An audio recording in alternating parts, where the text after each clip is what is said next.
Hi, welcome back to our last video of 2025. So happy New Year, happy holidays. Hope everything has gone well for you and your family and friends.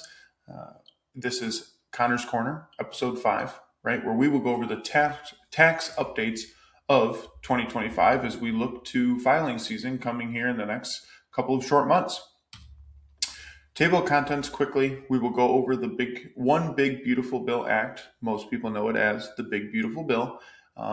We will go over individual income tax changes, which include those itemized deductions in Schedule A, credits that are expiring or sunsetting here in 2025, and then looking forward to new things in 2026 to take advantage of, expanded deductions, filing deadlines, all of those things. So you are up to date and on track to uh, meet the correct timeline, so the IRS, of course, doesn't come knocking.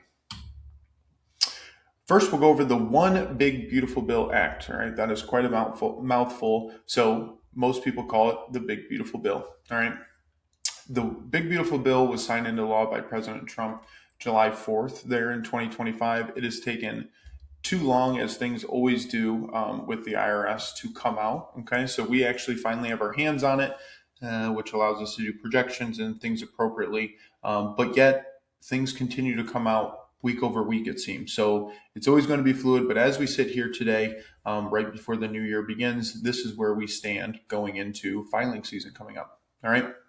Really, what it does is at a very high level, it extends a lot of things that were previously in the 2015 last tax bill that we had through, where that was tax bracket, standard deduction. And then it sunsets a few of those energy type of things, and then really looks to hopefully benefit seniors and the working class people through overtime tips, increased standard deduction, or senior deduction, I should say. The thing that it also does is it adds more complexity. And so that's a highlight of this bill that I think might go unnoticed, or unmentioned, I should say, is that it seems that tax code continues to get more complex versus simplified. So congrats to me for having to deal with all that.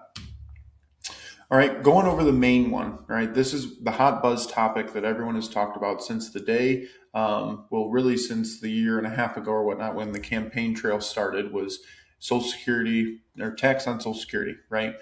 This is actually a senior deduction bonus, technically. And so what that means is that we have an increased standard deduction for seniors, all right? People who are 65 and older. All right. And so while this is, I always like to joke that a lot of my older clientele will bring up, I was playing cards with a friend or doing something like that, and they're telling me they're not going to get taxed on Social Security this year. What does that mean for me? It is a case by case discussion. Okay. Which is always the complexity of the tax code, right? They just can't have it. Hey, anyone who's a senior and 65 gets this. Nope. We have to have different caveats to it. So to get into it, each senior who is 65 or older, okay, has the opportunity to get 6,000 per person. Married couples would receive then 12,000. Okay, and so simple answer: do you qualify if over 65? Yes, we have an opportunity if our income is below 75,000 for single or 150 for married. Okay, above those two numbers, we then have a sliding scale of that deduction. Okay, and this is where, of course, complexity comes back in, right? So if you, let's say, are single, you would get your standard deduction plus 6,000 on top of it. If you made $80,000, you would then get a portion less than 6,000. Let's make it easy and say that it was 5,500. Okay. If you made 85,000, it's going to go down a little bit more and down a little bit more, all the way up to 175,000, where then you are capped out completely. Okay. Same thing or same idea premise for the married filers, right? So a couple other special insights to it is that this is going to affect tax returns in 2025. All right, so even though it was passed halfway through 25, they are retroactively putting it back to January 1. So this is going to be on your 2025 tax return. Okay, but it only goes right now in through 2028. All right, it would expire after that year. You cannot get it if you filed married filing separate. I rarely see seniors file separate, so this really isn't the case for most, or most people won't have to worry about that, but is a caveat. It is not going to be indexed for inflation. So a lot of the things put in by the one or the big beautiful bill are indexed for inflation. Child tax credits will be.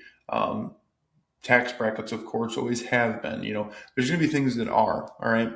What this really does, and what I'm seeing when I'm doing projections for clients, is that the majority, again, majority, each case is different, okay? What it really tries to do is lock seniors into the lowest two tax brackets, 10% or 12%, all right? So I'm seeing that for the majority of people, that if you're in one of those two brackets, you will then save. So if we want to do the quick numbers on this, if you are in the 10% tax bracket, this additional $6,000 is going to save you potentially up to $600 in tax. Okay, so that is how that is going to work there for the senior deduction bonus. Child tax credit. Okay, this is what I mentioned. This will be indexed for inflation annually. This is really big for families at home, right? To say that, hey, it goes from 2,000, okay, to 2,200. All right, now what most people don't understand is that the amount of refundable credit, okay, is $1,700 plus the other dependent, which gets you up to 2,200. Okay, that $500 amount there. The $500 will not be indexed for inflation, and that remains the same. Okay, so once a child is above 17, they do not get the full 2,200 or $1,700 plus 500. Okay, they only get $500. Right, that remains unchanged and will not be indexed for inflation. But for people who are lower income, have a couple of kids, this $2,200 next year, if inflation, let's say, goes up a little bit, which it usually does, right? It could be $2,400 and then $2,600 versus in the past, this number was capped. So you would go 10 years and not have an increase in this child tax credit, which, as we know, if you have a couple kids, this could be a big savings for a middle class, low income family, kind of one of those ranges. All right. The main one that we have here, and excuse me, voice is a little hoarse, as everyone knows, a little something's going around. Tax on tips and overtime. All right, so we kind of check the box with the seniors, what they got. Now we're looking to the working class people, which is usually families who have the child tax credit, and now tax on tips and overtime. All right, kind of the blue collar mentality here. This is a tough one for people to grasp, so bear with me here as we go. All right. Tax on tips. So idea, as we mentioned, again, this is only 2025 through 2028, and taxpayers are going to be required to provide a breakdown to their tax preparer, or if you're filing at home by yourself, you're going to be required to put that number on one of the new forms to provide the breakdown. Okay. If the IRS comes and looks at you and asks, hey, how did you come up with this number of, your tip calculation? You are going to have to provide that. Okay. So very, very key to be tracking that if you're a Schedule C solo or sole proprietor, or if we're W-2 workers, we're going to see here it should be provided for you. But tips deduction is a $25,000 max deduction if you're single or married filing jointly. Okay, so you're a single mom out there, you're someone and you're a bartender, right? You are going to get up to $25,000. All right. If you both are bartenders and married, you are still going to get $25,000. All right. Common theme again that I mentioned would married filing separately does not qualify. All right. And there is an income phase out over 150,000 and over 300,000 for married joint. Okay. So I'm going to be honest here, right? Like if we're bartending in this, it's probably pretty hard for you to make over 150, but maybe it's a side gig and they don't want you to, of course, take a deduction for those tips. All right.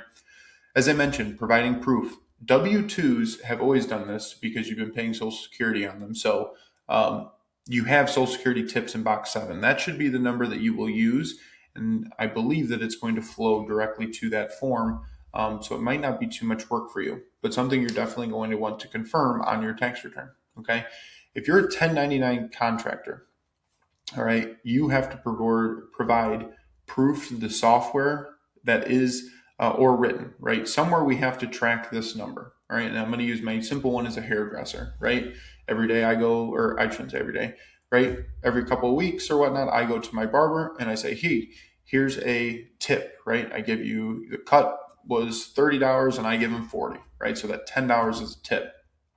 If your software is tracking that, it should break that evenly. If you're paying cash, you are going to have to tell, the person filing your taxes, this portion was tips. This portion was, of course, wage for the work, right? And the IRS is going to be looking at this, okay? And it's, of course, capped, but hey, I'm a hairdresser and I made, let's make it easy. I made it 50,000 last year, okay? And I said that 25,000 of that was tips. So every person was giving me 50% tips. Mm, doesn't really check out, okay? So make sure that you have a way to track this. The easiest way is we know people are usually paying through some type of credit card software where you actually have to go and write the tip amount. That's a pretty true way, right? That's going to be the best way to do it. People paying cash, you are going to have to come up with that in a written proof way. Okay. Overtime. This is where working class people, right? So a max deduction here, it totals up to 25,000, right? But the per person is now 12,500. Okay, a little bit different than the tip side. Married filing separate again won't qualify. Same income phase out. This is then the little bit confusing here is that we have this is only available to non-exempt workers. So they're going off the FLSA standards. Okay, voluntary overtime is not allowed. So what does this all mean, right? In your union contract, let's take someone who works at Ford on the line. Okay, in your union contract, they say that over 40 hours is time and a half. Okay, we might require you if we're busy at that time to come work weekends, right? We need your time, but if it's the holidays and they were say we're going to pay you double time, you are volunteering. It is not required because they're offering it to you and you are accepting. Okay, so point being that portion would not be allowed to be deducted as overtime. Okay, providing proof on this, maybe on your W-2. I have a hard time believing that it's going to be on most people's. The easiest way should be your final 2025 pay stub. You are going to be asked, I can assure you, I just did our questionnaires for taxes this year. We are going to ask anyone who claims I worked overtime, you are going to have to provide your 2025 pay stub. I will not put it on the return unless I see it. Okay. I need proof of that. If the IRS again comes knocking, we have to see that you have a line item somewhere that says I was working overtime. Okay. So the idea of exempt and non-exempt employees. All right. If you are on salary, but you're an exempt employee, okay, we're really looking at people of the service industries, of the blue collar worker. That is going to be the people that qualify for this more than likely. Okay, there are of course caveats to the rules, but I'm going off of what is the bulk, who are the bulk of the people affected. Okay, itemized deductions. Now, looking at me right from the day that I started doing taxes when I was younger, I've known a lot of people to just do standard deduction. Okay, back in the day, 10 plus years ago, a lot of people itemized. Okay, and what that meant is you might have heard parents or whatnot collecting receipts, right? Collecting all of these different things. Well, to simplify the tax code, actually in 2015, they went in and created a high standard deduction. And so to meet an itemized, you actually have to go above standard deduction to then claim itemized. And so what they did to ensure that a lot of people were standard deduction is they capped a bunch of things. Okay. If we look into people who live in different states, let's say a New York or California or somewhere we have high property tax, high state tax, they capped you at $10,000. All right. So in our standard deduction for most people, let's say you were a married couple, you had a $28,000 plus standard deduction. Okay. So if I was paying all these state and local tax and then being capped at 10, I had to come up with another 18,000 to get into the itemized world, right? To file my Schedule A. Most people did not qualify. Okay. I would probably say that 90% of people filed standard deduction. This year, I'm going to expect that it is going to increase by 20 to 30%. I would say that we are going to have people, for sure, it's going to be very, very common this year, okay? Because they increased the cap from 10,000 to 40,000, okay, on that side. They allowed some additional things that we can also deduct, right? Car loan interest deduction can be deducted. It must be a new car. Okay, that is the most important thing they could say. It must be a new car.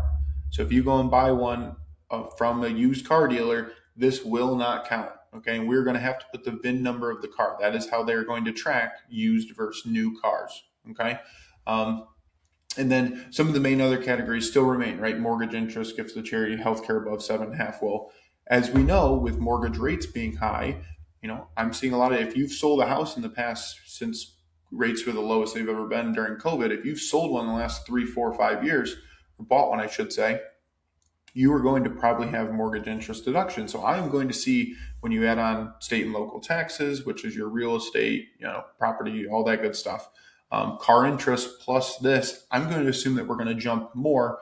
And later in this video, we'll talk about some 2026 itemized deductions coming in as well.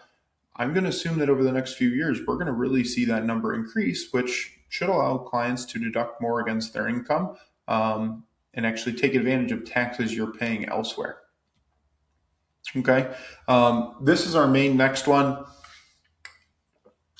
Trump accounts. Okay. You might have heard about this. Really, these are accounts for children, or I should say not children, people under 18. Okay. There's a one-time funding allowed.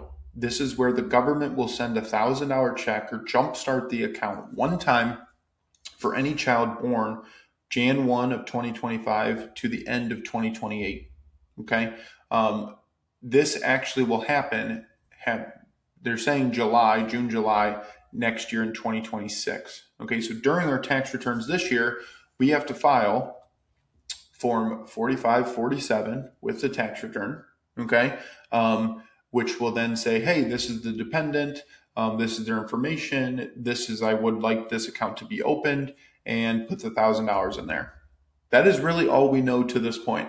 Okay. So I'm going to be filing these forms for clients who have had a kid last year. And I don't know much else than that. I believe everything is going to be held at Charles Schwab. I don't know, are you going to get something in the mail that's going to link this? I'm kind of hands off on that. Okay. I just know that we have to file 4547 if you want the $1,000. Okay. There's a max funding of $5,000 of after tax dollars per year. Okay. And this is not tax deductible. All right. So, in July 26th, as I mentioned. So really what this is, the account overall is a hybrid 529 retirement account is kind of how I like to think. So, there will be ways that I'm going to get into a little bit more in depth here about it. Okay. So follow along. If I open up an account for my child, okay, and when they turn 18, the name goes to them, okay? And so I'm always trying to tell clients about this, is that there's the control factor. If I had, let's say every year you max it at 5,000, it grew in the market, it's been really good, and let's say it's worth $200,000, okay, just throwing a number out there. At 18, the kid gets that in his name and you have no control over the money, okay? That is the potential negative to it. But what it could allow you to do is you can use that money for education, for a first-time home purchase. So or you could save it forever, and it could be a retirement account for that child. So it gives parents flexibility to save on behalf of their client or on behalf of their child. But I'm always fearful of the control factor. A 529 gives you more control. So that's why I say it's kind of a hybrid. It'll be interesting how we advise on it, and what clients fully feel. So much information is coming out about this, literally week over week, that it's one of those things yet that I'm not too sure exactly how we're going or what my feeling will be. But as more information comes out, I will, of course, share it with you. All right. 2026 and beyond. All right. We have some changes here. So teachers, currently there's a $300 deduction on their Schedule 1 that allows teachers to write off additionally, even if you take standard deduction.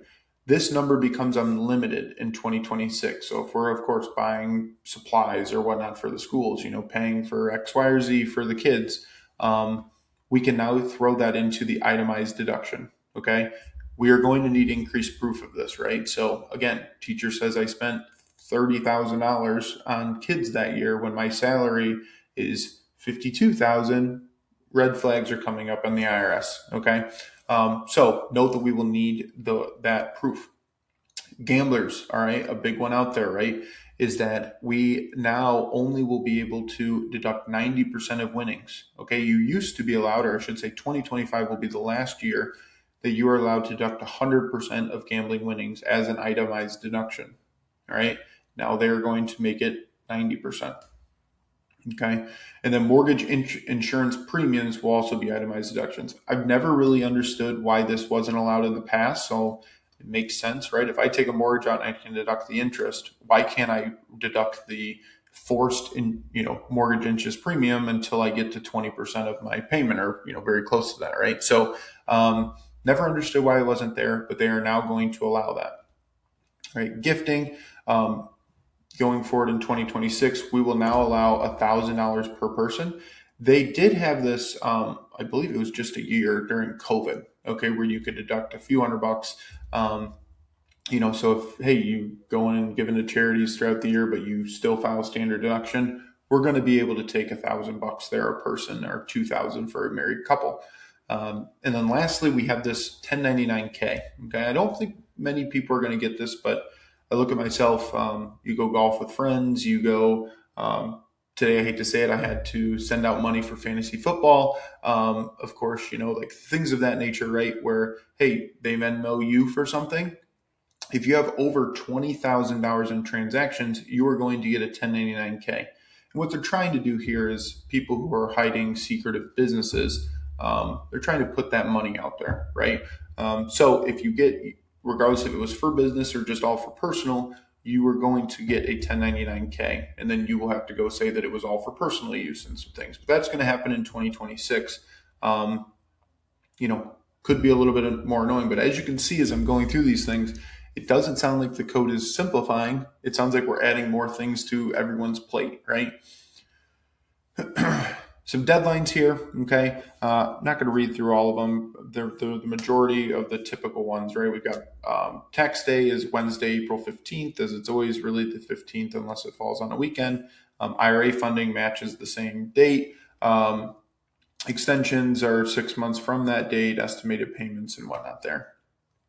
Okay. If we're looking to fund IRAs and retirement accounts, okay, 401k and 403b and 457, things of that go up this year. Okay, so if we're under 50, it goes to 24,500 as a max. If we're over 50, the catch up is now $8,000, or has been whatnot, but $8,000 above that. And the big thing here is that, employers should start offering Roth 401k as an option. Okay. It's been in the works now for a couple of years. Of course, it's always taken much longer. Some companies already have it as an option, but every company is supposed to have that. Okay. So look into that with your HR department if you would like. All right. Personal IRAs, this goes up as well. So it was 7,000 for the last couple of years. It is adjusted for inflation up to 7,500.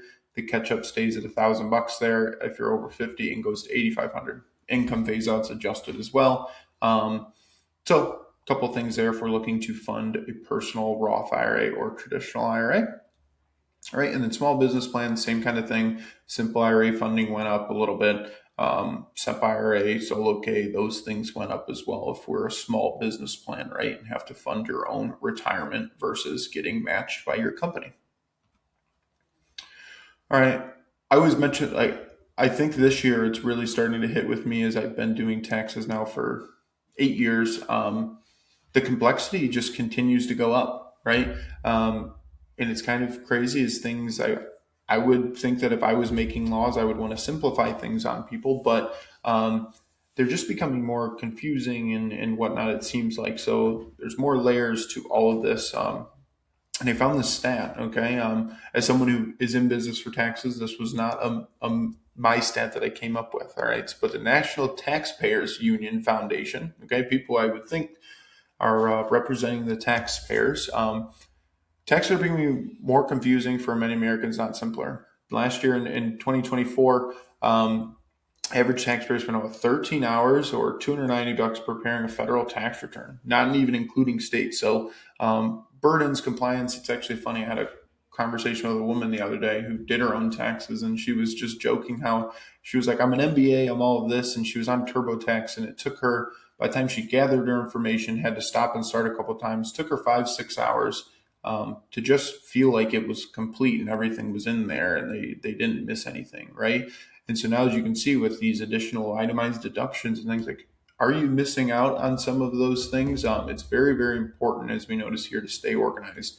because it just seems to be getting more complex. And anytime we have to call our friends at the IRS, the phone lines seem to be taking longer to get to them to answer our questions, anyways, which makes it harder and harder. Okay. As always, I want to thank you for joining us. Right, we've got our follow, our LinkedIn, Facebook, YouTube, wherever you, of course, are watching this. We appreciate your support. And then next episode, we're gonna start the year off right. We're gonna buckle down into the fundamentals of finances, where we'll go over simple things like budgeting. How much should I be saving? Where am I in line with, my goals and whatnot? So as we turn the year, we'll go back to basics and make sure that we've studied up on that.